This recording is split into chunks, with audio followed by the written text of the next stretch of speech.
pe tronul Valahiei nu s-a suit ca un cuceritor, ci ca o umbră grea, rămasă după moartea tatălui. Mircea nu a fost primul ales, dar a fost cel care avea să dureze. Într-o lume sfâșiată de trădări, presiuni papale și amenințarea turcilor, el a ridicat nu o sabie, ci un zid. Un zid de răbdare, diplomație și forță ascunsă. Când unii își vindeau credința pe favoruri de la apus, el s-a întors spre Bizanț. Când granițele se topeau sub tăvălugul otoman, el a stat. Dar începutul n-a fost glorios. A fost greu, lent, plin de pericole. Frați care îl urau, boieri care complotau, vecini care îl voiau plecat. Și totuși, din acea umbră s-a ridicat cel mai longeviv domn al Valahiei. Un început uitat, dar esențial. Aici începe povestea lui Mircea cel bătrân. La sfârșitul veacului al XIV-lea, tronul Valahiei era instabil. După o moarte bruscă în familia domnitoare, fratele mai mic, Mircea, urca în fruntea țării.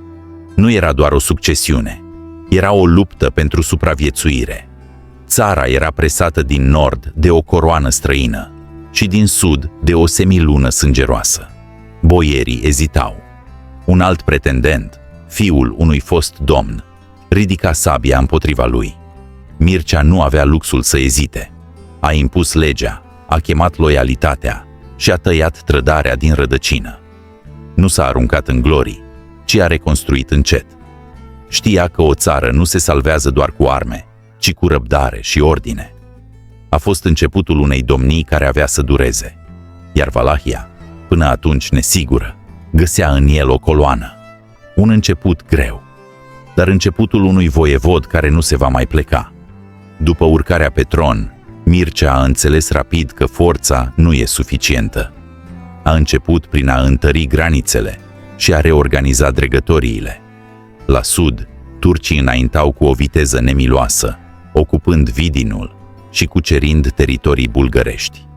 În fața lor, Mircea a ridicat fortificații și a stabilit alianțe temporare cu sârbii și regatul ungar. Dar amenințarea nu era doar din afară. În interior, un rival, sprijinit de otomani, a încercat să-i ia tronul. Mircea a reacționat ferm. L-a înfrânt, l-a alungat și a zdrobit sprijinul turcesc trimis în ajutorul acestuia. În scurt timp, domnia lui nu mai părea fragilă, ci înrădăcinată. Biserica l-a susținut, iar poporul i-a recunoscut autoritatea. Fără gesturi teatrale, a construit o putere solidă. Mircea nu era un erou de legendă, era o forță care creștea în tăcere, cu fiecare victorie. Odată cu stabilizarea domniei, Mircea s-a trezit prins între două războaie, unul din afară, cu otomanii, și unul din lăuntru, cu un pretendent la tron. Acest rival, cunoscut azi ca Vlad Uzurpatorul, a primit sprijin direct de la turci. O armată otomană a fost trimisă peste Dunăre pentru a-l instala pe tronul Valahiei. Dar Mircea n-a cedat. Într-una dintre cele mai puțin cunoscute confruntări, i-a înfrânt pe invadatori și l-a alungat pe Vlad. A fost o luptă dură, cu pierderi grele, dar a marcat începutul unei rezistențe care avea să devină simbolică. În loc să se retragă, Mircea a mers mai departe. A lovit în sudul Dunării, a distrus garnizoane otomane și a demonstrat că Valahia nu e o pradă ușoară. Din acel moment, el nu mai era doar un voievod, era un adversar direct al semilunii. Mircea nu și-a clădit domnia pe lozinci, ci pe alegeri grele.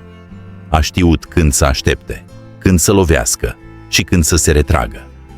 A rezistat presiunilor din interior și din afară, fără să-și piardă identitatea.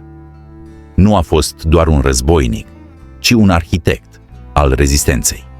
Fiecare bătălie l-a întărit, fiecare trădare i-a consolidat voința, fiecare încercare a fost un pas spre ceea ce avea să urmeze.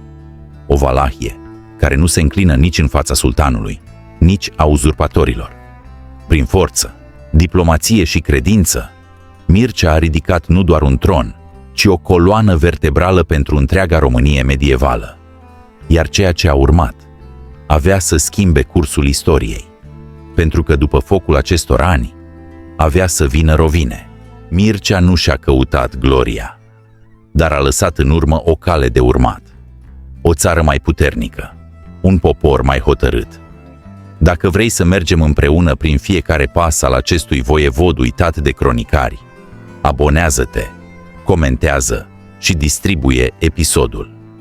Rovine urmează.